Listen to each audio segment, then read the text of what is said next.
Olá! Mais um dia, mais um diálogo para não passar em branco, promovido pela Afroeducação e parceria com o Instituto Ela Criações Educativas. Eu sou a Paola Prandini, é um grande prazer estar aqui representando a Afroeducação para essa mais uma sexta-feira, né, em que a gente se encontra para poder fazer, ter oportunidades, né, de diálogos em torno de uma crítica à branquitude, nas suas mais diversas aí facetas, né, nos mais diversos olhares possíveis em torno dessa crítica. E, como sempre, junto comigo, eu tenho aqui o prazer de dividir, né, a curadoria e a mediação desse diálogo com a Ana Helena. Tudo bom, Ana? Oi, bom dia. Bem, boa tarde aí, quase boa noite, Paola. Oi a todas e todos. E é isso, né? Bom dia, sexta-feira. Vamos lá de novo. A gente já está com um mês de Para Não Passar em Branco, né? Já estamos no nosso quinto encontro, estou super feliz. A gente tem a chance de pensar tantas coisas, né? E exatamente como a Paola colocou, as múltiplas facetas, as múltiplas apresentações da branquitude em diversas áreas da vida da gente. Eu acho que é isso que me deixa muito feliz de estar aqui com a Paola, para não passar em branco, para a gente realmente observar como a branquitude... Ui, me engasguei. Como a branquitude... me engasguei. A branquitude opera aí nas diversas possibilidades de existência na vida. Então, exatamente. E temos hoje... Estamos muito bem acompanhadas, né, Aninha, como sempre, né? E hoje a gente tem o prazer de ter aqui conosco duas representantes, né, importantíssimas de um coletivo que tem uma atuação em São Paulo, chamado Coletivo Enquimpa, e vou trazê-las então aqui para a nossa roda, né? Temos aqui Fafi Prado e Joyce Teixeira. Como estão, meninas? Muito bem, gente. Muito obrigada. É um prazer imenso estar aqui com todos para essa construção coletiva de um projeto de uma sociedade potente e que nos inclua, né, nas suas potencialidades e pluralidades. Gente, obrigada pelo convite. Estou aqui junto com a Joy, pedindo licença para entrar na roda. Né? Muito feliz com o convite, poder dialogar. Bom dia, boa tarde, boa noite, onde vocês estiverem. E vamos somar, vamos conversar hoje, que o diálogo é uma das coisas mais importantes, né, nesse percurso nosso aqui, dessa ideia de uma educação antirracista e uma sociedade mais igualitária, né? Exatamente. Já temos pessoas aqui que estão nos assistindo, já recebemos comentários, né? Obrigada a quem guarda aí, né, um tempinho da sua sexta-feira para assistir ao vivo. A gente sabe que na vida de hoje não necessariamente a gente acompanha, né, todas as lives no modo live, né, no modo ao vivo. Tem algumas lives que a gente assiste depois de morta já, porque afinal é muita live, né, para acompanhar. Mas a gente agradece, né, quem consegue fazer esse esforço, se organizar aí no seu dia para poder estar com a gente aqui nesse ao vivo. A gente, então, tem uma pauta, né, grande aqui para pensar, e acho que a primeira delas talvez seja vocês se apresentarem, né, um pouco mais. A gente aqui conhece Fafi, conhece Joyce, mas talvez quem nos assista não as conheça. Então, que vocês possam se apresentar e apresentar, a partir daí também, a atuação de vocês junto do Coletivo Enquimpa. Aí, fiquem à vontade, por favor. Dentro da apresentação, eu já estou super curiosa para saber do tema e saber também o que é bulimento. Eu sei, mas eu acho que tem muita gente que não sabe. A gente está falando aí das diversas formas de falar português, porque Paola em Maputo tem essa oportunidade da gente estar aí dialogando com as diversas linguagens do português. E aí, quando a gente estava escrevendo, eu e Paola, a gente ficou assim, mas vamos pedir para as meninas bulirem um pouco e falar o que é bulimento para a gente. Que adoro! Então... Fafi, como posso iniciar? Por favor, Joy. Então, eu sou Joyce Jane Teixeira, eu inicio a minha fala aqui pedindo a bênção aos meus mais velhos, dando a bênção aos meus mais novos, pedindo que a minha ancestralidade fundamente a deidade das palavras para que a gente possa criar bulimentos. a partir disso, criar ações e propostas desconfortantes ou confortantes de construções onde a gente possa, junto, movimentar e buscar novas possibilidades de ser e existência da vida. Elas começaram com uma provocação do que é bulimento. Bulimento, ela é uma palavra que eu resgatei, que minha avó falava muito, minha avó materna falava muito, né? E eu resgatei quando eu comecei, quando a gente conta em Quimpa, né, Núcleo de Culturas Negras e Periféricas, que se chama Inquimpa, por conta de homenagem a Quimpa Vita, né, essa mulher bacongo espetacular, que morria às sextas-feiras e voltava às segundas-feiras com as revelações de Zambi, né, e essas revelações de Zambi dizia que o que os colonizadores estavam falando para os povos, para os africanos do Congo, né, era mentira, que Jesus não era branco, que Jesus era negro, e que ela era a própria encarnação de Santo Antônio. Então, essa mulher espetacular, Quimpa Vita, na qual o nome significa nova forma de se fazer guerra, ela nos inspira nessa potência, né, de se pensar e bulinar coisas, né, nova forma de se pensar guerra. E em Quimpa, ele é um coletivo, né, ele é um núcleo formado por artistas educadores, negros e não negros, dispostos a fazer esses bulimentos internos para desconstruir algumas coisas, quer dizer, muitas das coisas, desconstruir e destruir mesmo, tá? Porque eu sou meio, assim, do tipo da linguagem do Nego Bispo, de que tem que acabar, aniquilar o sistema colonial, esse sistema de matança, né, de genocídio, né, esse sistema que não deu certo, porque um sistema que não escolhe a permanência da vida é um sistema que não deu certo. E onde a gente busca esses bulimentos. O bulimento, ele foi uma palavra, como eu já disse, resgatada da minha avó, uma mulher afro-indígena, né, ela falava muito de bulinar, e ela dizia, quando, por exemplo, uma coisa ficava muito, que ela tinha muito que refletir, ela falava, nossa, que bulimento, né? Que bulimento.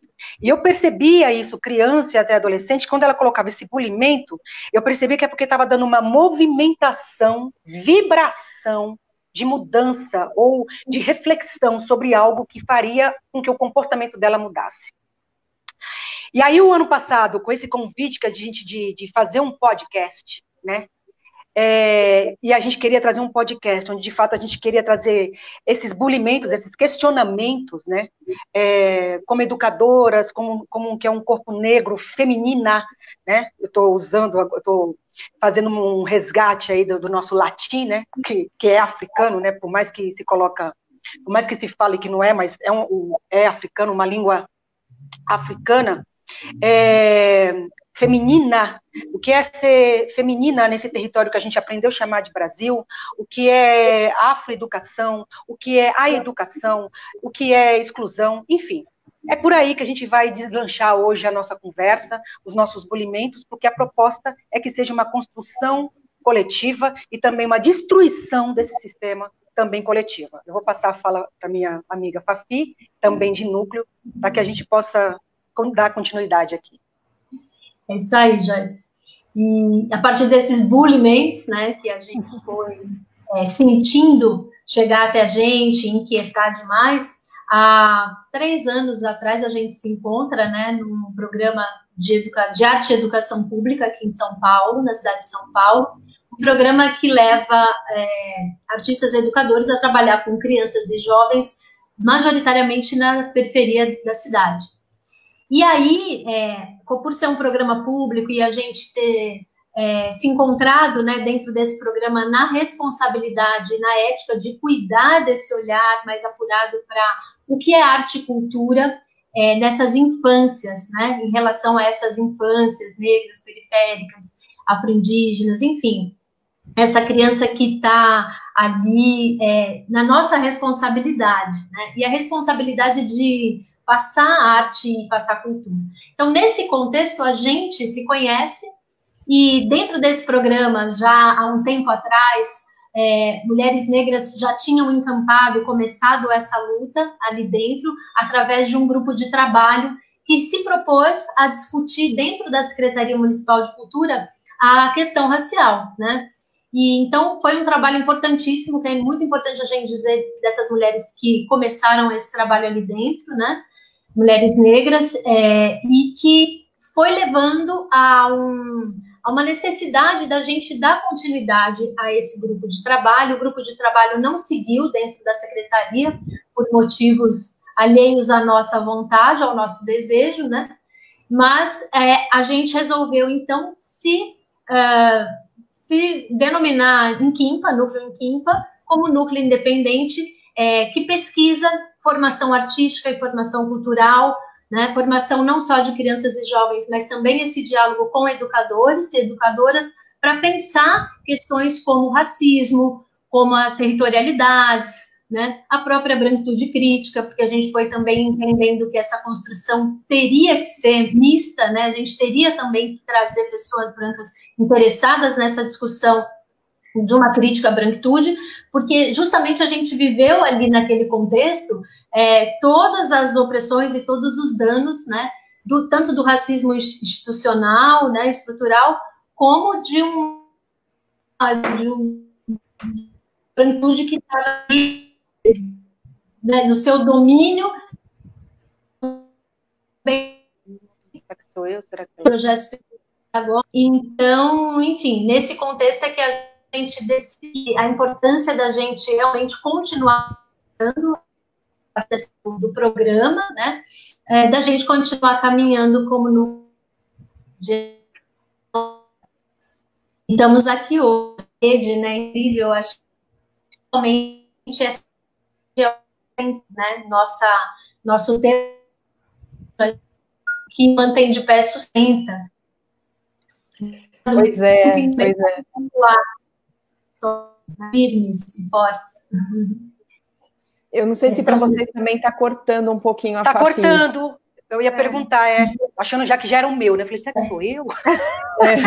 Eu já vi essa assim, fui perguntar também. Fui eu aqui. Eu ia mandar um chat, já que vocês me pegaram bem na boca da bichinha.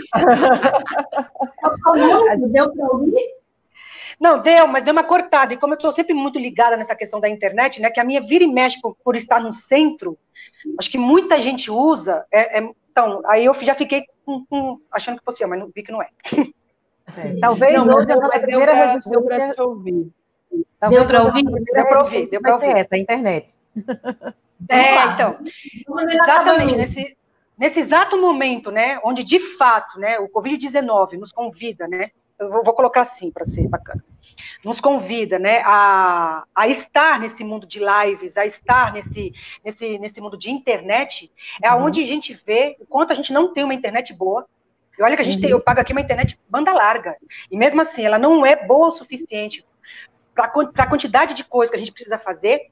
E aí, esse ano, quando começou a questão do isolamento, carceramento, né, porque depende de como você olha esse isolamento, né, que o Covid nos impõe, porque eu ainda acho que tem aí um pensamento político por trás disso, de aproveitar o momento para poder desconstruir e destruir coisas. Enfim, a gente vive numa necropolítica e eu coloco isso em toda live que eu faço, entendeu? Eu não tenho a menor dúvida de que a gente está passando e passou por um processo de um ensaio de alguma coisa que eles já estão arquitetando para poder implantar, entendeu? Porque essa questão de ficar estudando em casa já era uma coisa que a política aqui no Brasil, quando entrou, já estava colocando, que escola não servia para nada, artista não serve para nada. De uma hora... Gente, tudo bem, existe um vírus, mas também existe aí uma necropolítica de políticos que aproveitam a situação para poder destruir o que de fato eles querem atacar. E nesse caso sempre é o lugar onde nos faz bulinar, né? Que é educação e cultura, enfim. Né? E aí, nesse exato momento, com essa angústia, né, de como educadora, né, educadora de território, né, educadora de periferia, né, eu sou de periferia, educadora de periferia, ver o quanto a maior parte das nossas crianças periféricas não possui internet, banda larga, entendeu? E quando possui, não possui computador, e quando possui um celular, que é um único ou dois da família, com 4G, onde agora eles têm que começar a estudar numa plataforma criada pela Google. Não foi criada com educadores para pensar junto com a comunidade, junto com a criança, não. Foi pensado pela Google, certo? um conteúdo completamente conteudístico, sem representatividade, mais uma forma de encontrar nesses conteúdos maneiras de desmantelar e acabar com subjetividades e ontologias, entendeu? Ou seja, foi a partir daí que a gente começou a se bulinar no como que a gente faria para chegar nessas crianças esse ano, né? E essa frase, o que mantém de pé sustenta, foi a partir desses bulimentos, né? Esse bulimento, ele veio a partir de uma pesquisa que foi eu buscando muito formas, eu entrei em contato com empresas para distribuição de tablets, eu causei na cidade, no fim, ninguém sequer deu ouvidos a isso, porém, eu fiquei falando, então ok, então a gente precisa encontrar uma maneira de criar uma brecha, né? Quais são as frestas que a gente vai encontrar para levar até essas crianças um material representativo, potente, onde ele veja, né? Onde veja as nossas histórias, né? Onde veja as histórias dos nossos ancestrais, as histórias potentes que nos fizeram chegar até aqui, né?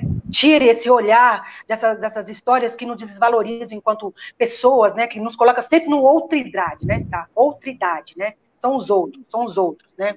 E o outro, nessa educação universal, eurocristã, racista, é sempre ou escravizado ou selvagem, né? Que é no caso dos corpos indígenas. Então, buscando isso, me veio uma coisa que eu fiquei bulinando, e buscando, e aí me veio uma coisa que é tumbeiro. Eu escutei, sopraram no meu ouvido, tumbeiro. Eu falei, tumbeiro. E aí fui bulinar essa questão dos tumbeiros. E aí me trouxe uma vivência de que viver em isolamento, enclausurado, na resistência para não se morrer, já é uma coisa que a gente já traz na história, no nosso DNA, certo? Visto que nosso ancestral foi raptado, roubado, enfiado num tumbeiro. Olha o nome do navio, tumbeiro.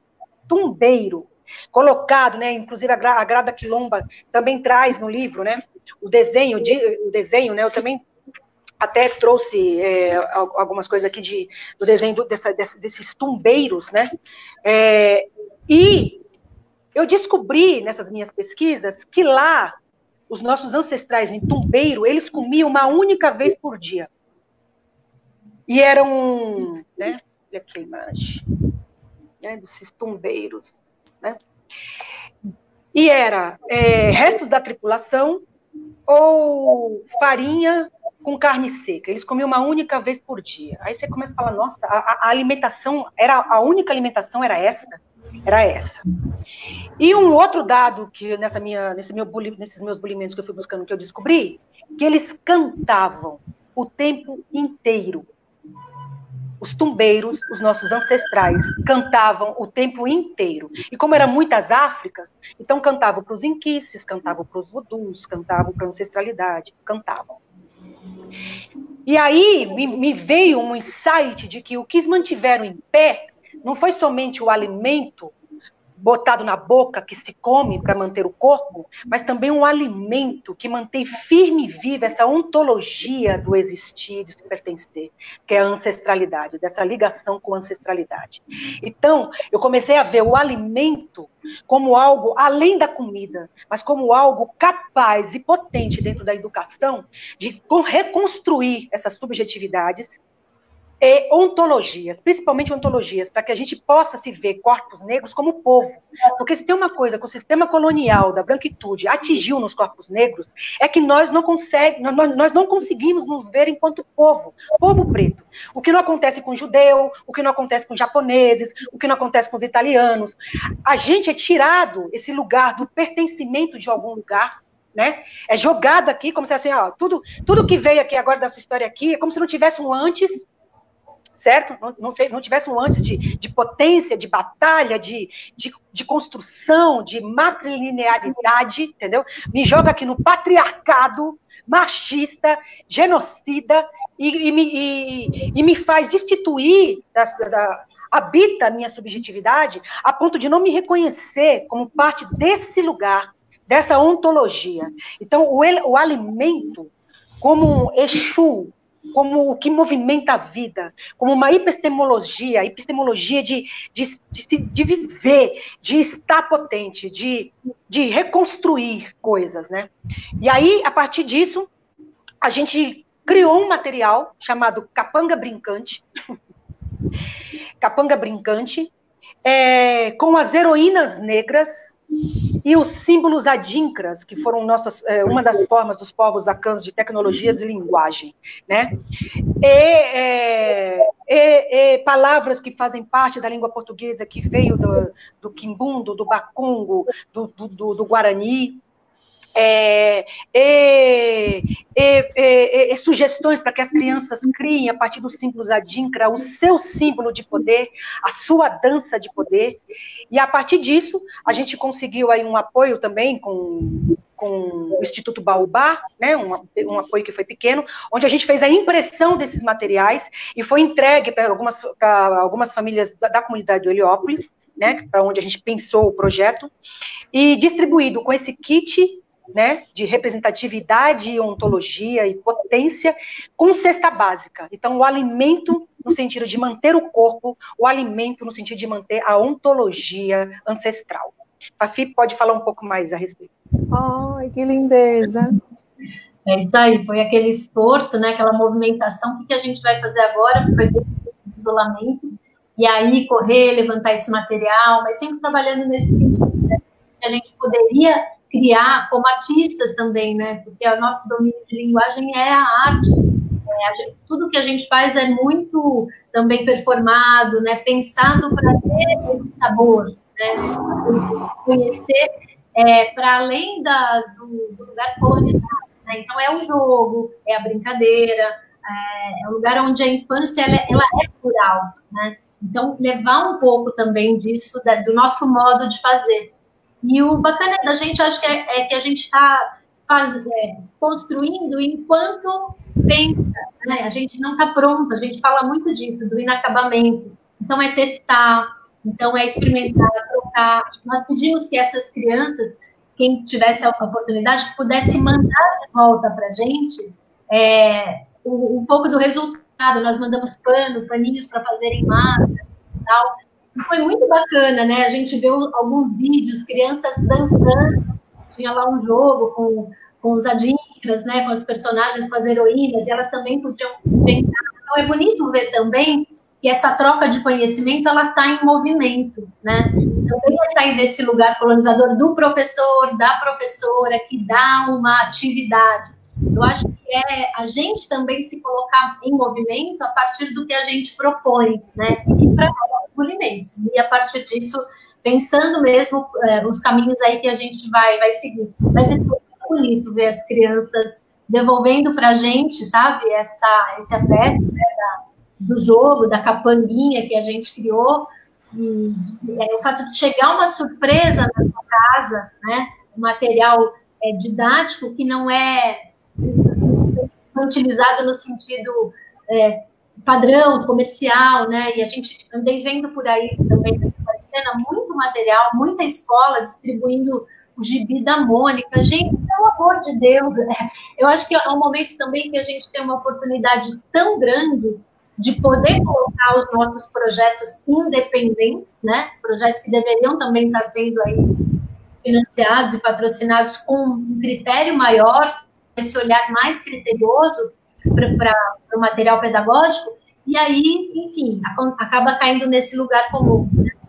Então, foi muito legal para a gente experimentar, né, e romper, vencer um pouco esse isolamento e sentir que as crianças estavam devolvendo para a gente uma coisa tão legal nos corpos, né, esses corpos dançando, brincando, que é uma das premissas nossas também, né, de entender a educação como essa alegria da pluralidade, da infância, da movimentação, os corpos que estão, como a Joyce diz, né, resgatando a própria história também. Acho que nesse sentido a gente é decolonial, contracolonial por natureza, né, entendendo que tudo que foi tirado, que foi roubado, sequestrado, também foi a capacidade inventiva, né, desses corpos, por não serem o padrão, por estarem sempre inferiorizados, né, o tempo inteiro subjugados, subjetivamente, inconscientemente ou conscientemente, né, no caso do racismo explícito. Então, para nós, assim, uma das coisas que a gente preza muito, sabe? Construir também um tipo de educação decolonial de fato dos corpos, com essa troca verdadeira, que a gente se afete.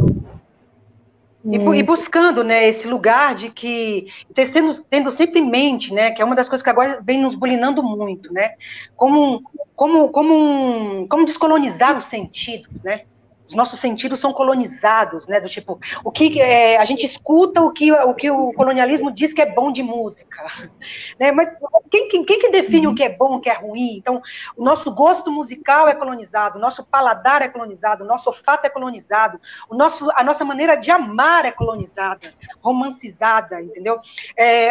A maneira de tocar, ele é colonizado. Então, como descolonizar, né, como pensar uma educação né, e assim, eu sou um corpo negro, eu vou trazer uma educação sempre olhada para essa questão da afrocentralidade, né, que é de trazer esse lugar mesmo porque eu cresci no terreiro, e se eu for constituir o que eu sou quanto pessoa, Joyce, mulher, a minha potência veio desse espaço, entendeu? Desse espaço, lá foi a minha maior escola, lá é ainda a minha maior escola, no sentido de onde eu experimentei a comunicação visível e o invisível, onde eu experimentei viver em comunidade, né, porque até hoje na casa da minha família ainda é todo mundo no mesmo quintal, que é de família de origem banto, e isso é banto, entendeu? Onde a terra, onde plantar as coisas é importante. Então, isso para mim foi muito... estar na academia, ir para a academia, ir para a universidade, né, fiz USP, fiz essas coisas todas, foi forma de estratégia de furar uma bolha para eu poder falar para quem não queria escutar o que eu estou falando agora. Vou pegar daí. Já estou aqui toda abolida. Ótimo. Morrendo de vontade de cutucar várias coisas. Eu acho fantástico, né? Eu acho que é esse o nosso ponto de encontro da encruzilhada, né? Estamos aqui todas, inclusive acabou de aparecer Cimeia também, que é nossa parceira aqui no Instituto Ela. Quero mandar um beijo também. Está aqui, né? Em corpo com a gente, e a Débora também. A gente está o tempo todo pensando essas ações decoloniais, essas ações, pensando nessas histórias todas que vocês trouxeram e que o Unkipa está em processo, mas está construindo também, está materializando de uma certa forma aí com os kits e com os bulimentos nos corpos. Aí eu vou cutucar uma questão que é aqui, a que me incomoda, o meu bulimento cotidiano, que é a branquitude, né? Uhum. Aí eu estava aqui pensando, queria escutar de vocês. Na realidade, eu queria duas coisas, assim, fazer esse movimento duplo, né? Primeiro era escutar de vocês aonde essas ações todas, desse tempo que vocês estão fazendo trabalho, aonde elas enfrentaram a operacionalização da branquitude, um pouco aí pensando a história, aonde as potências da decolonialidade que vem na ação de vocês foram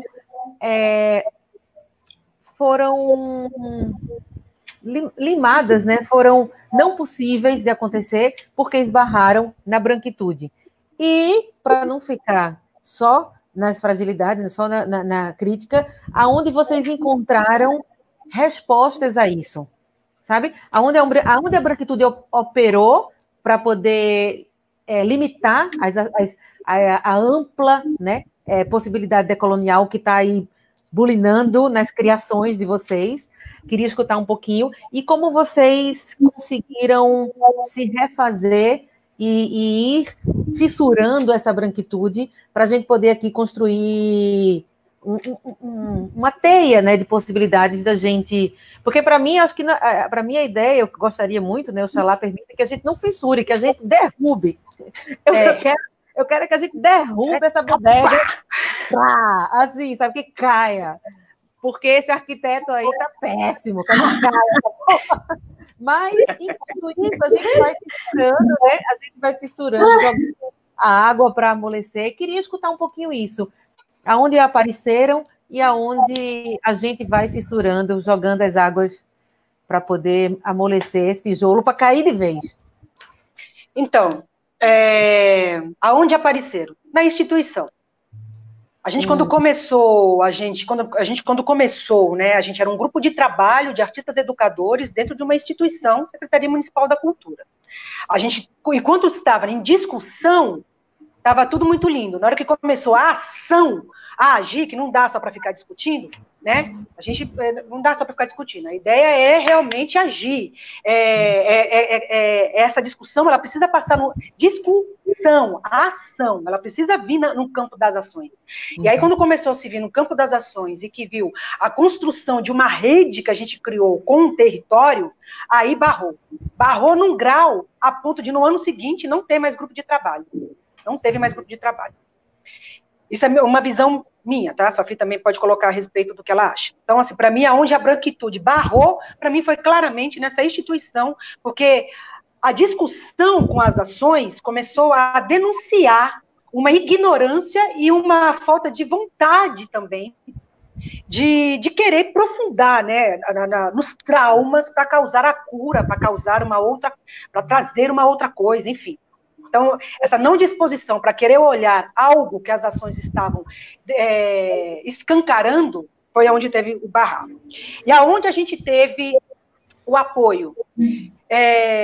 No território, e eu não posso falar da instituição, porque da instituição só os artistas educadores, mas eles não são a estrutura da instituição. Então, não posso dizer que foi isso. O que eu posso dizer é que aonde a gente teve apoio para que a gente pudesse dar continuidade a isso, foi no território. Foi no território mesmo, entendeu? Então, assim, foram nas periferias, foram nas casas de cultura que a gente ia entrando em contato, e aí queriam nos receber, foi enquanto a gente entrava em contato com os professores, e estavam dispostos a ser bulinados e a construir essas ações e buscar essa nova forma e maneira aí de se pensar pedagogias, né? Eu estive ontem numa reunião de professores espetaculares, onde eles já estão começando a pensar e bulinar pedagogias periféricas. Olha isso, cara, coisa que a instituição está anos-luz de pensar. Então, assim, se eu for parar para dizer, na instituição foi onde a gente foi barrado, banido, inclusive do ano seguinte não ter, por isso que a gente se desvinculou e se tornou em Quimpa, porque pela instituição não ia dar certo, e aonde foi o maior apoio foi no território, foi de pessoas que estão fora das instituições, pessoas brancas, inclusive, dispostas a mergulhar no trauma causado, né? Porque essa é a grande questão.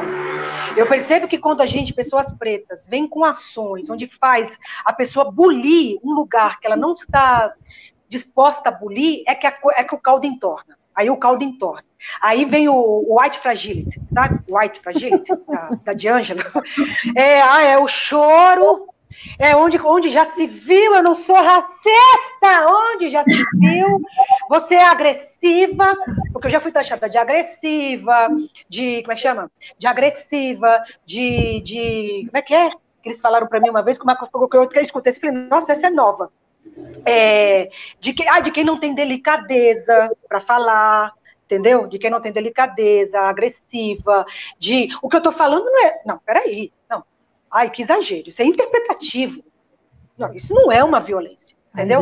A instituição foi tão desgranhenta que eles tiveram a pachorra de escrever num caderno onde foi distribuído para todos os artistas educadores, colocaram o GT de Culturas Negras e Periféricas numa página onde só tinha os BOs do programa, como casos extremos de protagonismo errôneo. Foi isso que a gente escutou da coordenação pedagógica branca do Programa de Iniciação Artística da Secretaria Municipal de Cultura. E aí, no ano seguinte, quando a gente briga para ter uma retratação... Né? É importante a gente trazer isso, porque a gente tem aqui com a gente pessoas que estão em outros lugares do mundo, inclusive a gente está aqui de Moçambique, de Portugal, então só para a gente situar, né? São Paulo. Onde esse racismo institucional acontece. Não que ele não aconteça em todo mundo, né? Porque o racismo é estrutural, mas só para a gente identificar essa iniciativa, né? Essa lógica iniciativa. Então, eu estou falando de São Paulo e estou falando desse território chamado Brasil, tá? Porque aqui no Brasil é muito comum esse negócio. E é isso, eu vou deixar a Fafi falar mais um pouco aí. Tem uma memória aí, tem um prefácio da história. A gente está no ano de 2016, na gestão anterior à gestão do Dória, né? Na época que ia se tornar o prefeito.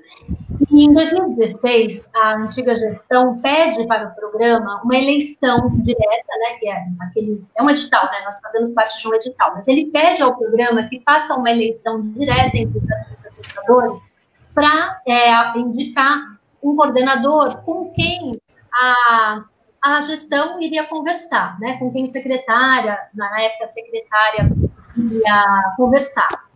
E essa mulher que foi eleita coordenadora, uma mulher preta, que é a Val Lima, ela é eleita, né? Ela é escolhida, e ela começa a causar lá dentro um reboliço por conta, obviamente, da militância, né? Eu acho o seguinte, o poder, as pessoas que têm o poder ou que acham que detêm o poder, elas ficam muito abaladas quando elas percebem uma potência, né, que elas não conseguem apropriar. Então, para mim, isso é muito claro, assim, o poder treme quando vê uma potência que está além daquilo que ele mesmo, né, conduzir e dominar. E aí começa ali em 2016, essa disputa silenciosa, perversa e velada, né, aonde a presença de uma coordenadora, uma mulher negra, vindo do Recife, enfim, colocando ali outras questões, né, importantes pedagogicamente para o programa, ela começa a desestruturar um pouco essa branquitude que está super segura do seu domínio. E aí, estávamos criando, fazia parte da coordenação nessa época, né, uma parte da coordenação, vamos dizer assim, né, uma das pessoas que pensava a formação. E estávamos discutindo critérios avaliativos para que aqueles artistas educadores pudessem ser, no final, pontuados para um futuro edital, para uma continuidade daquele edital. E nessa discussão, a Val trouxe essa questão, vamos falar de colonização, vamos falar de uma coisa importante, né, para esse trabalho que a gente está fazendo aqui, com essas crianças periféricas, enfim, mas majoritariamente periféricas, não todas, mas um contexto de infância e periferia ali. E aí, neste momento, a branquitude, apavorada, acredito eu, vira e fala assim, não, essa coisa de colonização tanto faz, isto não importa, isso não é a questão aqui. E para mim, isso foi o ponto-chave, isso foi a virada, né, aonde a gente começa a se entender mesmo como um programa público, como uma política pública em construção, falando dessa responsabilidade ética, né, para com essas infâncias, e a gente ouve assim, começa ali esse embate, peraí, aí a gente isso vai vir para cima da gente, a gente vai ter que arcar, então, com linguagem, com estética, com formação, né, com uma certa inversão aí dos referenciais, e, enfim, para mim isso hoje em dia, mais do que óbvio, né, que esse grupo de trabalho começa a peitar realmente esse lugar da branquitude. E eu digo hoje assim, a branquitude ela é autoexplicativa, né, ela chega a ser uma característica. Enquanto eu ouço vocês, eu fico pensando, eu acredito que a Ana tenha a mesma percepção que eu, talvez, aí me corrija, Ana, se eu estiver errada, mas enquanto eu as ouço, e eu fico aqui, né, eu estou aqui nesse papel de monitorar os comentários, eu fui já trazendo, né, os comentários que a gente tem recebido para vocês também acompanharem aí na tela, e não surpreendentemente, infelizmente, a gente vem, hoje, esse já é o 5º programa da série Diálogos para Não Passar em Branco, e eu venho percebendo que a cada vez que o tempo passa, acaba que a nossa audiência, ela tem se tornado, novamente, de pessoas negras. Então, a gente tem um momento inicial que foi, né, quando a gente, eu e a Ana, trouxemos esse programa público, né, Aninha? A gente trouxe naquele boom novo boom da tal somos todos antirracistas, né? Da tal hashtag antirracista.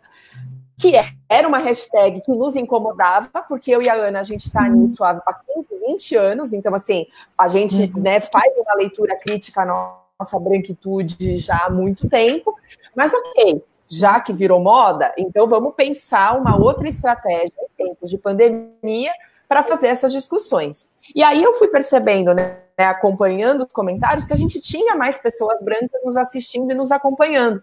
O que também a gente percebe é o quanto que essa queda dessa população branca na audiência representa, de novo, aquele lugar que vai dizer, tá vendo só? Isso daí é um assunto que é só para as pessoas negras darem conta. Esquecendo o fato que quem comete o racismo somos nós, é a minha classe de pessoas brancas. Não dá para cometer o racismo não sendo branco, né? Só quem comete racismo em qualquer lugar do mundo é a pessoa branca. E aí, cá estamos nós de novo dialogando entre os pares, dialogando entre os convertidos, né? E isso me deixa muito, muito preocupada. Né? E aí, o quanto que a gente dizia, e eu lembro que a gente disse isso lá no nosso primeiro programa, lembra, Ana? Vamos ver até quando que essa conversa vai seguir. Pois é, 5º programa, cadê? Cadê o restante dessa população branca, além de mim, né, Ana e Fafi, que está interessada em realmente fazer a luta antifascista? Você tem essa sensação também, Aninha? Sim, sim, sim. Era o que a gente falava, né? Como é que a gente... Inclusive, eu acho que é uma denúncia que muita gente está fazendo, né? Qual vai ser a concretude dessa fala do antirracismo mesmo, na prática, na responsabilização, na autoimplicação, na responsabilização coletiva, institucional aí, que a Joyce traz, que as meninas trazem da denúncia, né, da branquitude estruturante. Então, é muito... nos coloca, assim, embulimento, né? Nos coloca aqui, embulimento do que a gente faz para conseguir alcançar essa estrutura, entender que essa estrutura é o que precisa observar, né? Eu concordo plenamente, porque é isso, quando a gente começa, vamos ver o que eles vão fazer, aí, não, eles vão falar sobre, eles falam a palavra branquitude, mas eles vão falar de questões negras. Eles vão perguntar de novo, como podemos fazer? Me ensina. Exatamente. Nossa, o me ensina me tira das tamancas. E foi bem isso, né? Tanto é que a gente tinha, o nosso primeiro programa era vocês que são brancos que se entendam, né? Da mesma forma que hoje a gente tem o tema, né, bulimento de vocês, no primeiro o nosso tema bulimento foi esse. Exatamente fazendo essa discussão, né, de que a gente precisa dialogar, que o diálogo tem que ser feito entre pessoas brancas e não brancas, certamente, acho que a gente está aqui, né, esse quarteto aqui representa isso, mas as pessoas brancas também precisam sair só do blackout, né, da rede social, de ter o quadradinho, né, preto, como a Aloá, né, trouxe aqui, eu trouxe um comentário dela aqui que ela fala disso, e acho que uma dos princípios que a gente escolheu também para fazer isso, uma das estratégias, melhor dizendo, são as nossas dicas, né? E como o tempo, ele voa, e a gente já está aqui já há 45 minutos sem parecer. Pois é, olha, gente, a temporalidade é uma coisa muito louca mesmo, né? Muito relativa.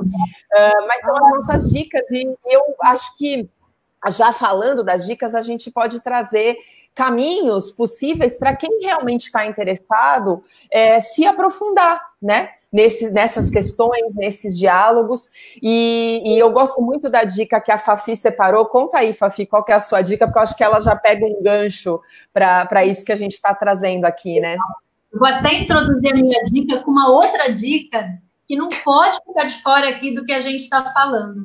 A Jane Elliott, para quem não conhece, é uma senhora norte-americana, estadunidense. Ela, há muitos anos, né, veio antes de nós falando aí de branquitude já nas suas práticas. Tem um documentário dela que chama Olhos Azuis, que está disponível, todo mundo tem que ver esse documentário. Uma das entrevistas recentes dela, ela fala assim: as pessoas brancas precisam parar de se referir a si mesmas como aliadas, como se isso deixasse tudo bem.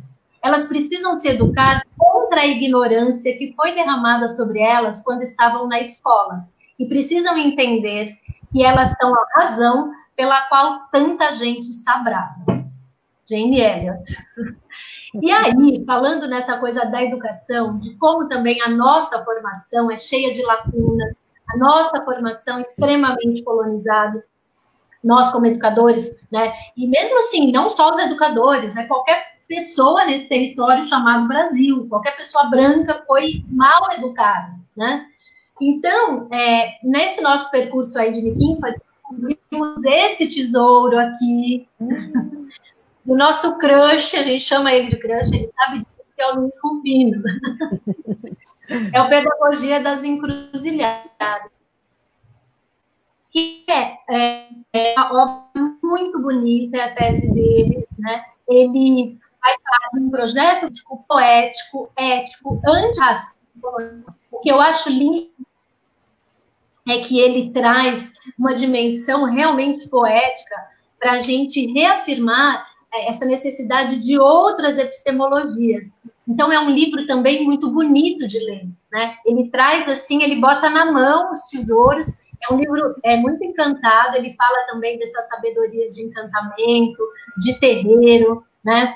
Brasileiras, afro-brasileiras, indígenas. Ouvir o Luiz Rufino, assim, é um alento mesmo, porque acho que ele traz de uma forma maravilhosa as possibilidades da gente reencantar, né, a educação e de, pelo conhecimento, a gente vencer a morte, né? A gente vencer essa morte no sentido do desencanto. O contrário da vida não é a morte, né? É o desencanto. Então, nesse momento, principalmente que a gente está vivendo, né, dessa miséria, dessa morte, né, desse genocídio que também é epistêmico, a gente leu o Luiz Rufino e o Luiz Antônio Simas também, que é um parceirão dele, que também traz coisas maravilhosas para dentro da educação.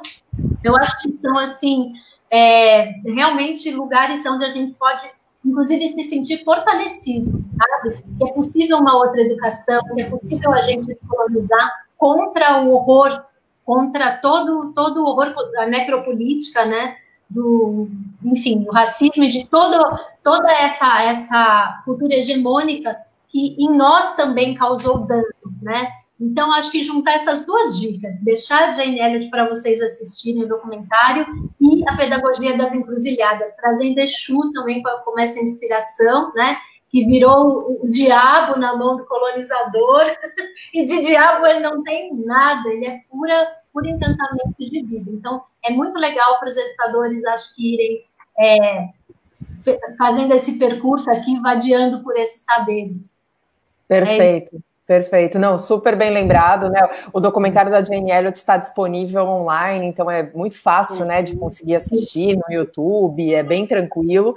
E nesse sentido, Joyce também tem uma dica quentíssima do YouTube, né, Joyce? Conta pra gente. A minha dica é da professora, educadora, maravilhosa, filósofa, enfim, bulina muito, chamada Azen Jeri. Ela é professora lá da UERJ, né? E por que eu trouxe essa dica? Porque ela traz algo que no meu começo de fala eu bolino muito, que é o sistema colonial nos nossos corpos, esse sistema colonial construído a partir de um pensamento do Ocidente, né? Ocidente, ocidental, universal. É óbvio que a branquitude vai ser narcísica, porque tudo é universal, tudo parte a partir deles, entendeu? Você sabe falar sobre ele, a história deles, a filosofia deles, não consegue dar como vai conseguir falar como que vai conseguir olhar para a pluralidade se tudo que nos chega na subjetividade, nas ontologias, elas são universais. Então, a Azen Jeri, essa professora que traz vários vídeos, onde ela coloca curtinhos, aliás, ela é maravilhosa, onde ela traz discussões sobre racismo estrutural, onde ontologia, subjetividade, propostas, né, de como a gente abarcar e construir uma educação onde a gente consegue descentralizar, destruir, né, esse pensamento ocidental, né, que para mim tem que ser destruído. Não tem outra maneira. Em contrapartida, também, trazendo já como dica, trago esse livro aqui da Grada Quilomba, espetacular, certo? Memórias da Plantation, episódios de racismo cotidiano, onde ela traz aqui formas de como identificar esse racismo, né? Na qual, por exemplo, o sistema, ele normatiza tanto as violências, né?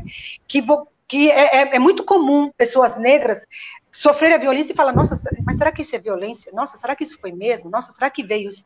Será que eu estou entendendo bem o que ele está colocando? É tão normatizado ao ser branco, só simplesmente ser. Então, e nessa normalidade, eles se acham na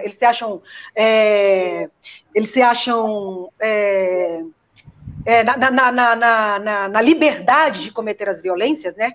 Que quando o negro, o corpo negro, começa a reconstruir isso, a perceber e a nomear, e assim a dominar, pega e fala, não, isso aqui é racismo, isso aqui é violência, isso aqui não é interpretativo, isso aqui não é não sei o quê, isso aqui é violência, tá chegando em mim dessa maneira. Então essas são as minhas 2 dicas, porque é uma maneira de...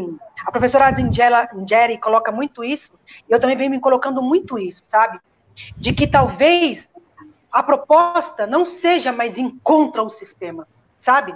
E eu vou dizer uma coisa bem clara agora, e me lamento aí os brancos que ainda não estão desconstruídos, mas eu vou dizer mesmo, racismo é um problema de vocês. Vocês criaram esse racismo. Então, cabe a vocês a lidar com isso. Não é um problema do negro, é um problema de vocês. Então, já passou da hora de parar de fazer mimimi e começar a mergulhar, de fato, com profundidade nos traumas que vocês nos criam todos os dias, diariamente, nas instituições, no boteco da esquina, no ponto de ônibus. É diário. A violência é diária. E é outra coisa, não é hashtag pare de nos matar. Agora é o seguinte, agora eu vou usar um pouco o que o Yuri Marçal colocou lá no Instagram dele. Vai começar a surgir, já está surgindo, que eu acho que talvez a gente não é à toa que tem tanta polícia assim nos morros, entendeu? A cada corpo preto vai começar a morrer branco também. E se esse sistema, se a gente não se ligar que esse sistema ele é contra a vida e vai matar todos, não vai ser só o corpos pretos e indígenas que vai morrer, não. O corpos brancos também vai morrer. Então, gente, tá mais do que na hora de vocês se ligarem na pegada. A pegada é monstra, a pegada é 1000 graus. Então, vamos aí, galera. É século XXI. São 520 anos. Por Zambi, 520 anos. Por Zambi. Está mais do que na hora da gente ter um projeto de sociedade. Não é agenda, é projeto, porque a branquitude esquerda também adora transformar tudo em agenda. Não é agenda, é projeto de sociedade onde a gente possa viver, coexistir, dar permanência à vida, a todas as vidas. Esse sistema caiu, faliu, vai matar com a humanidade. E vocês serão responsáveis. É isso, essa é a minha dica de hoje. Estão se sentindo bulinados? Exu! A pessoa, né, traz o livro, aí Exu fala, então tá bom, então eu vou aqui. Você me chamou, eu estou aqui. E agradeçam, sejam gratos. Com certeza. Esse livro da Grada foi a nossa primeira dica, Joyce. Foi a dica que a gente trouxe no primeiro programa, porque é essencial. Essencial. É essencial, gente. É essencial. E esse chamado que você nos faz, eu acho que ele já ele já passou da hora, né? Ele já passou da hora de acontecer, né? Porque é essa necropolítica, esse genocídio que agoniza, né? Que a gente não aguenta mais ficar pelas frestas para poder manter a vida, entendeu? Então, de fato, precisa cair, gente. Para de ficar se segurando, sabe? Ai, fazer o white fragility, não quero ver, ou contra-argumentar, ou... Ai, não, para. Entenda, escuta e começa a agir. Porque também não adianta ficar na punhetagem da discussão, não. Claro, não adianta falar tanto da colonialidade e ficar no esquerdobranquismo também. Acho que a gente está entendendo de fato e definitivamente. Se não for agora, quando, né? Essa é a pergunta. Quando? Exatamente quando, entendeu? Se não for agora, exatamente quando? O que a gente vai esperar aí, sabe? Então, vamos lá, né? Século XXI, gente, vamos lá. Pois é, tipo, passar em branco é exatamente quando você tem uma amiga, um amigo branco, não dá mais para dar um sorriso em algo, sabe assim, tipo, em algo que a pessoa branca fale junto de você, não dá, assim, é isso. Então, eu acho que é para isso que é não passar em branco, né? É exatamente acabar com qualquer possibilidade de pacto. Exato. Entendeu? Não dá mais. A dica tem a ver com isso também, né, Aninha? A minha dica hoje ficou perdida. Passei desde quarta-feira que eu estou aqui. O que eu faço? Meu Deus, zambe por mim. Passa por mim. Não deu, porque eu acho que vocês... eu tinha certeza absoluta, claro, né? Inclusive porque já sabia, no spoiler, quais eram as dicas. Então, eu acho que distancia um pouco, mas dialoga, porque a gente está falando de estrutura, e é um livro que, para mim, na minha dissertação, foi muito especial, porque ele veio, ele cruzou a minha vida, não tinha nada a ver com a minha dissertação, mas era uma coisa que eu sempre fazia, toda vez que eu me angustiava para poder escrever o texto da tese, eu tentava sair e ir para romance. Até uma vez com Paola, eu brinquei com Paola, que eu disse que tudo que eu falava era, no livro tal, no romance e tal, Paola falou, tipo, toda vez tu tem um romance. Tu tem um romance para trazer aqui para o meio da história. Verdade. Era toda vez que ela falava alguma coisa, eu falava, no romance e tal, porque eu acho que era uma forma que eu desafogava as angústias de encarar a branquitude. Aí eu saía um pouco e eu tentava ir para um lugar romanceado, que não é romanceado, né? Os romances só contam a verdade com de outras formas. E aí eu encontrei numa livraria no Rio um livro de um autor do início do século XX, chamado James Eldon Johnson. Porque muita gente começa a falar de branquitude, quando você começa, tem um enredo aí, né, dos estudos críticos da branquitude, a maioria das teses vão falar, quando você vai fazendo essa história, né, você vai contando essa história. E aí muita gente vai para o Du Bois, não sei se é Du Bois ou Du Bois, não sei muito bem como é que fala, Du Bois. E aí sempre vai. E aí eu acho que uma coisa me pegou muito, porque o Eldon Johnson, James Eldon Johnson, é do mesmo tempo, assim, é contemporâneo, mas ele vai escrever esse livro como romance, né? Praticamente é uma autobiografia dele, e o nome é muito provocativo, chama Autobiografia de um Ex-Negro. E aí você fica. Quando eu vi esse livro na livraria, eu disse, o que é isso? O que é isso? Autobiografia de um ex-negro. Mas eu acho fantástico, assim, ele traz um elemento... a questão é que ele vai lá para o início do século XX, ou seja, isso para mim na época... Hoje, para mim, isso é fato, né? A branquitude, ela sustenta, ele sedimenta a modernidade, mas na época, para mim, a branquitude estava muito na década de 90, estava no final do século XX. Quando eu encontrei James Eldon, eu falei assim, gente, peraí, isso aqui é de longa duração. Olha isso, assim, sabe? Era um romance dialogando com o que Du Bois estava trazendo na teoria, e ele vai falar disso.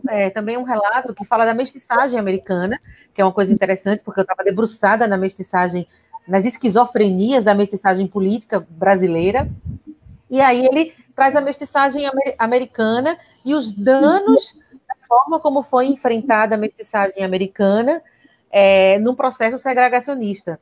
Então, eu acho que é isso, assim, ele faz, para essa dica de brancos, por favor, vão entender como é que foi construído essa universalidade.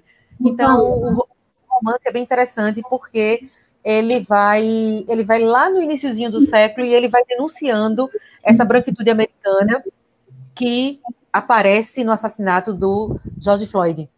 Então, é muito impressionante, assim, você olhar um século e a branquitude tirar a respiração das pessoas e desencantar. Estava pensando aqui, a Fafi colocou, e uma característica da necropolítica é isso, né? Tirar o encanto do povo é matar um povo. Então, desencantar um povo é tirar o ar do povo. né? Então, exatamente, e isso exatamente. tem muitos séculos, né? Muitos séculos. Total. E aí eu acho que é nesse sentido aí que eu acho que o James Eldon traz uma possibilidade da gente olhar essa linha, né, de longa duração desses atos, dessa estrutura, dessa instituição, desses indivíduos, desse povo. Dessa reatualização, parar com a reatualização, desnaturalizar. Exato.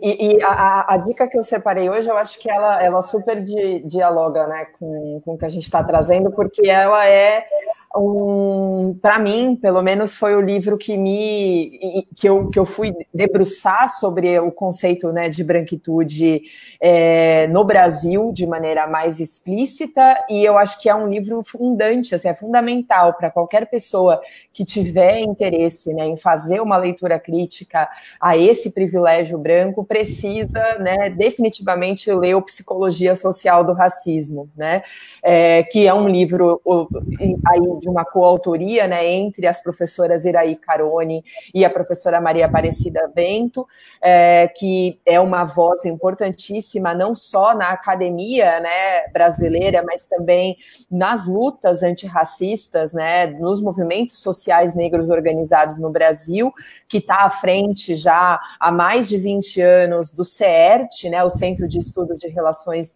de Desigualdades e do Trabalho, que é uma ONG importantíssima no nosso país, e esse livro ele foi publicado no início dos anos 2000, buscando fazer exatamente, né, esse cotejamento das leituras e das escritas que já existiam em torno da crítica à branquitude para fora do Brasil, mas situando, né, essa territorialidade necessária, né, para quando a gente faz os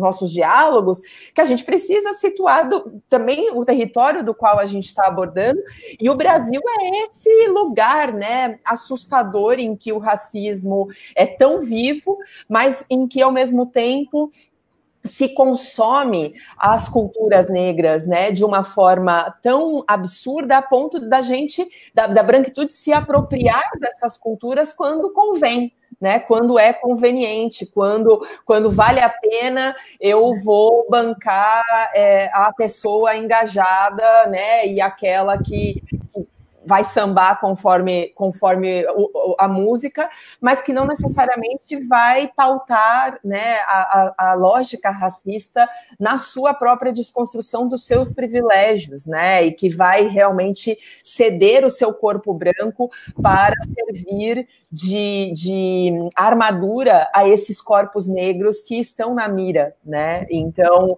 que eu acho que é para isso que a gente também, enquanto pessoa branca, precisa atuar, né, estar de armadura não no sentido de tirar o protagonismo negro que é tão necessário para a luta, mas é entender que momentos que a gente precisa estar à frente, por exemplo, de uma manifestação, para que a polícia militar não saia atirando, porque afinal o corpo branco é visto como um corpo que deve ser preservado, né? E dentro de uma simbologia do racismo institucional presente nas polícias militarizadas. Então, nesse momento, a gente pode sim ter essa estratégia, né? E quantas pessoas brancas de fato estão interessadas em fazer essa luta?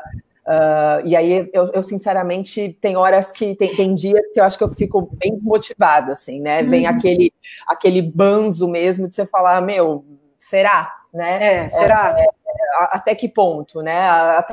Até que momento que a coisa realmente vai sair. Aí a gente continua recebendo aqui muitos comentários, né? Agradeço muito por isso também. E aí, quando a gente tem, né, por exemplo, uma questão que é colocada aqui, deixa eu já puxar aqui, a Beatriz, que está sempre aqui conosco, que é daqui de Moçambique, né? Ela vai dizer para a Ana, exato, Ana, não dá mais para rir, né, das piadas racistas do dito amigo branco, porque elas nunca tiveram graça, né? E o quanto que, de fato, as pessoas brancas, por vezes, não se sentem sequer seguras de fazer né, de trazer isso à tona, porque, se não vai incomodar, vai gerar um... Mas é isso, assim, discutir essas pautas infelizmente, funcionar dores além dos encantamentos, né?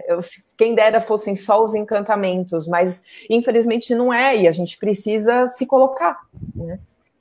Exatamente, a gente precisa se colocar. Do processo, né?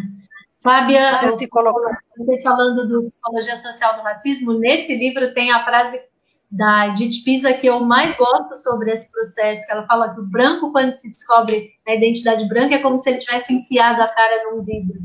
Eu acho essa imagem maravilhosa, eu acho que é disso que as pessoas têm muito medo também, né? Nem imaginam que possa ser tão doloroso, mas é só nesse lugar, eu acho que começa de fato um engajamento, né? Por isso que ele é psicológico, social, afetivo, ele tem muitas camadas. Então, não é uma construção fácil, ela não é confortável, mas ela também não pode parar. Nada vai redimir a branquitude, né? Isso também é uma coisa que a gente tem que ter consciência. Então, o trabalho, ele é constante e ele é para ontem. Eu acho que o grande conflito nosso é a gente não entender o quanto a gente está atrasado, né, ao nosso modo aqui, nesse vai que vai, nesse, não é comigo, mas eu até ajudo, eu até tenho amigos, eu até não sou racista. A gente precisa entender que vai ter que se responsabilizar por essa parte da conta. Chegou a conta, a gente tem que se responsabilizar pela parcela que nos cabe. Não vai ser fácil, ninguém falou que vai ser fácil, né? Eu gosto muito dessa imagem.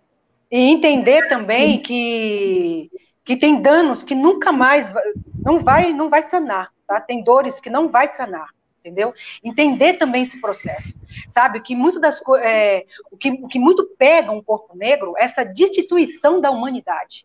O corpo negro, é por isso que a gente morre como baratas.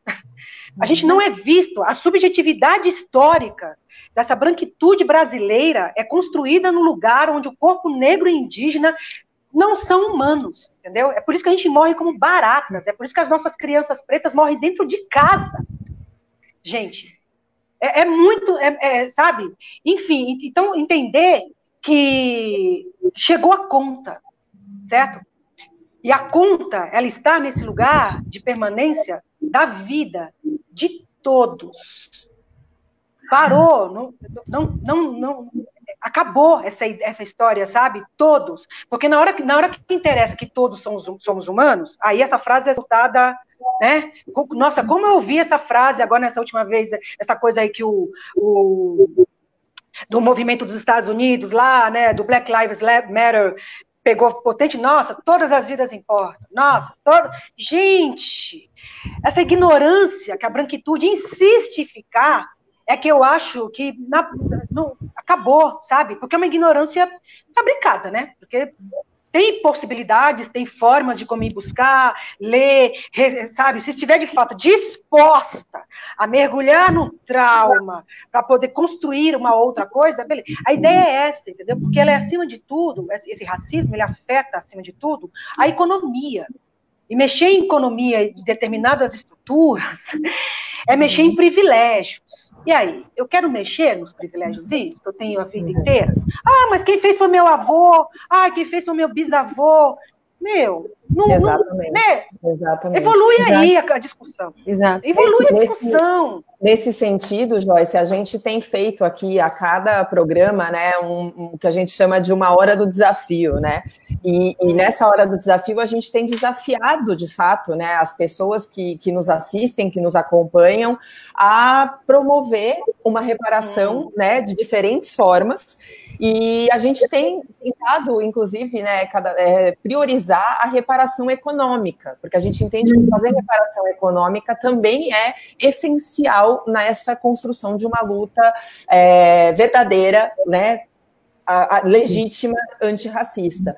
E aí o nosso desafio hoje tem, né, muito, acho que muito especial, porque é um curso, né, mais um curso que tem sido promovido pelo Instituto Ela, Criações Educativas, um curso que tem como enfoque, né, a transição capilar, processos de descolonização estética, subjetiva, que será ministrado por uma psicóloga negra, né?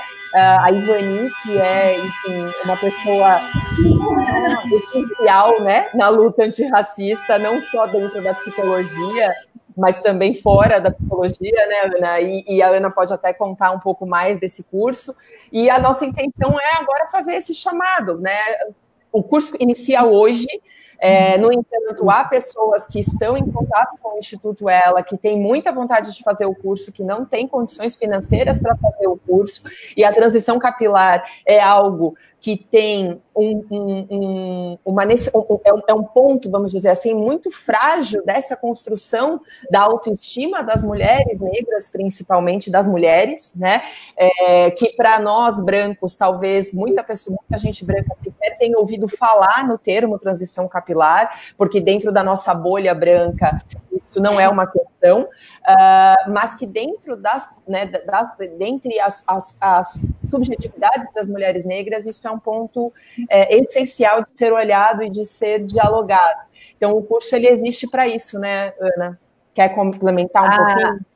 Não, eu acho que você falou super bem, mas só uma questão que, ainda fazendo link com a psicologia social do racismo, ontem eu fiz um encontro, né, uma live com a Ivani, e a Ivani sugeriu a gente conversar sobre a psicologia social do racismo. E eu fui reler, né, é um livro que, enfim, né, isso é um marco, ele dá um giro nos estudos das relações raciais, mas reler ele ontem foi muito especial, assim, sabe?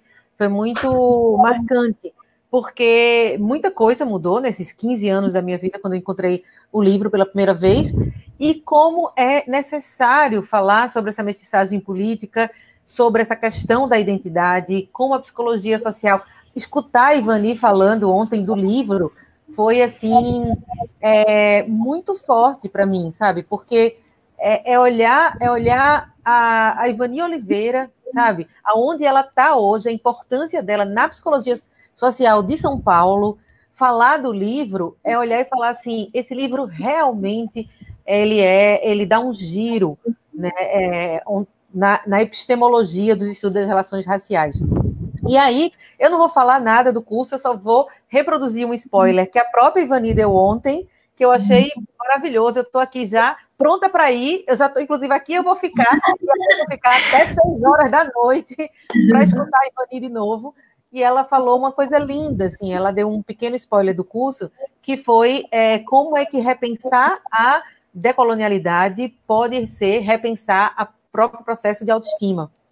E aí fica aí com isso ficou assim, o curso vai falar sobre autoestima, o curso vai falar sobre identidade, o curso vai falar sobre formação das identidades coletivas, né? Então, é um curso belíssimo, e a gente conversou sobre isso, né? O desafio é muito imediato, porque o curso começa hoje, mas fica aí o desafio, porque a gente tem um canal aberto. Se a pessoa se comprometer hoje e não conseguir, enfim, fazer a transferência hoje, porque o dia, a gente está em diversos horários aí no mundo, mas o comprometimento já nos ajuda a realmente pensar pessoas que querem fazer e que a gente sabe que não vai fazer e que é importante que faça. Então, fica aí o desafio. Enviar um comentário para a gente, né? Entrar em contato com as nossas redes sociais, já estavam aí na tela, para a gente poder fazer e garantir, né, que mais mulheres negras possam participar desse curso e compreender, né, essas questões. Gente, é chegada a hora do tchau. Pois eu nem é muito triste, porque eu sempre fico com esse papel horrível. Muito triste, muito chato. Mas a ideia é bulinar, né? A ideia é bulinar, não existe respostas prontas, né? O que existe, sim, é uma vivência, né? E a partir dessa vivência a gente bulinar. Então, é isso. É isso. Então, bulinação final, Joyce.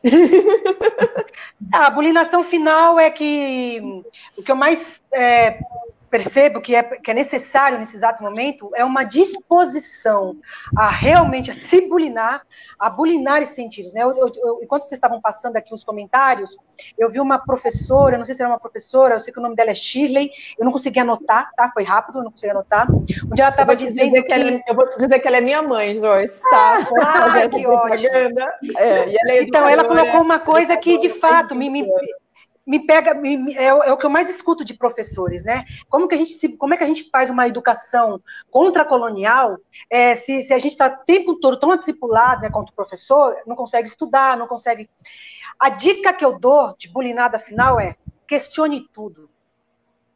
Questione tudo, tenha curiosidade por tudo. Por que está assim? Por que não está assado? Mas se está assim, o que está implícito aqui? O que está querendo, o que está me dizendo que diz, mas não está dizendo, mas está dizendo na minha subjetividade?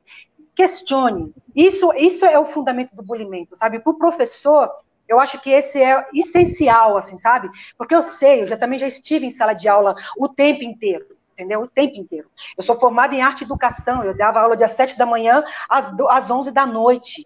Mas é necessário que a gente não entre no automático que o sistema nos obriga a entrar para justamente não ficar nesse lugar do bulinar-se, do questionar-se, do buscar-se. E isso é que eu acho que a bulinada final é disposição para isso. Não vai ser fácil. Vai ter coisas que vai desconfortar, vai ser extremamente desconfortável, entendeu?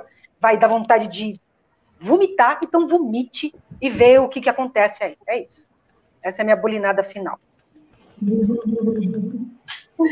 É isso, gente. É a gente prosseguir, apesar de tudo. Acho que é botar nossas inquietudes para se encontrar, porque tem isso, os inquietos acabam se encontrando na vida, né? Acabam se cruzando por aí. Então, a gente seguir firme, o conhecimento, ele também é alimento, então se alimentar para que essa saúde social, ela tenha uma qualidade melhor, a gente precisa trabalhar para um todo, né, para a gente sair dos adoecimentos, apesar dos traumas, mas para também que a sociedade deixe de ser, né, saia um pouco dessa doença. Então eu tenho pensado muito assim, tomando a liberdade de propor um pacto crítico, sabe? Substituir o pacto narcísico por um pacto crítico de verdade. E não é fácil, ele não vai ser à base de hashtag apenas, ele é de muito trabalho e de uma honestidade profunda com a gente mesmo, sabe? Nós brancos, né? Esses nós brancos. Para a gente realmente se dispor, sabe? Realmente essa disposição que a Joy está colocando, ela precisa ser enorme. Então, que a gente faça um pacto crítico para a gente avançar aí. É isso, meninas, muitíssimo obrigada por esse muito encontro, obrigada. por essa roda maravilhosa. Muito obrigada, e obrigada também a todos que acompanharam aí, que foram, né, os que eu li aqui rapidinho aqui, foram espetaculares. Muito obrigada. Que bom, que bom. Eu nem tenho palavras para dizer o prazer de estar com vocês de novo. A gente não está num hotel, sentado numa cama, como foi a última vez. O nosso último trabalho, antes do isolamento, foi com a Ana Helena gravando num quarto de hotel. Foi mesmo. O meu último trabalho, antes de voltar para Recife e ficar aqui no isolamento, aqui em Recife, foi literalmente. Depois desse, eu arrumei a mala, peguei o avião e... Fizemos um programa no hotel, oi! Sim, gente, também quero agradecer essa oportunidade que estou tendo aqui também de falar com os meus irmãos africanos, né? Porque eu sou uma africana em diáspora, a minha história é aqui no Brasil, mas eu sou uma africana em diáspora, então foi um prazer imenso, assim, trocar, né, fazer esse intercâmbio, né, do que é um corpo negro aqui na diáspora da Maafa, com corpos africanos que também sofrem colonização no território africano. Então, eu acho que essa troca também é muito importante, e eu achei espetacular, assim, essa proposta de estar conversando com os meus irmãos africanos de territórios diferentes. Muito obrigada. Sim, sim. Inclusive, já faço o convite, próximo encontro, esse diálogo vai poder ficar ainda mais forte, porque a gente tem, né? A gente nunca dá o spoiler, né? Dos convidados, né, Ana? Mas dessa vez acho que vale, né? Dar um spoiler que nós teremos uma cabo-verdiana conosco, Yolanda Évora, então já está confirmadíssima para a próxima sexta, dia 17, ao meio-dia, que vem trazer uma leitura crítica muito importante dentro desse pacto crítico, né, que a Fafi nos convida a fazer, que eu acho que é essencial, em relação à Europa, né? Ela está em Portugal, e Portugal tem tido aí uma série de inclusive manifestações públicas dizendo, né, dessa Europa branca, né, dessa Europa que tem que ser mantida enquanto branca, Portugal enquanto um país que não é racista, e Holanda vem trazer aí para a gente uma discussão em torno dessas questões, então já fica, né, esse convite aqui feito. Agradeço de verdade, como se diz aqui em Moçambique, agradeço imenso. Eu gosto muito dele quando eles falam isso. Agradeço imenso, né? Então, agradeço imenso essa possibilidade, né? Dessa nossa troca, dessa nossa... Enfim, por enquanto, troca virtual, que seja presencial, quem sabe, num futuro breve, né? Estou com saudades de poder abraçar. Isso tem sido muito difícil nesse processo. Assim, bem apertado. Né? Exatamente, desses assim. Obrigada, Cimeia, Instituto Ela, apresentaço aqui hoje, né? Com Cimeia, Ana, Débora também. Então, muito obrigada pela parceria sempre. Valeu. Até sexta que vem, certo? Certo, Aninha? Axé. Bom fim de semana, axé. Axé. Beijo. Até mais. Beijos.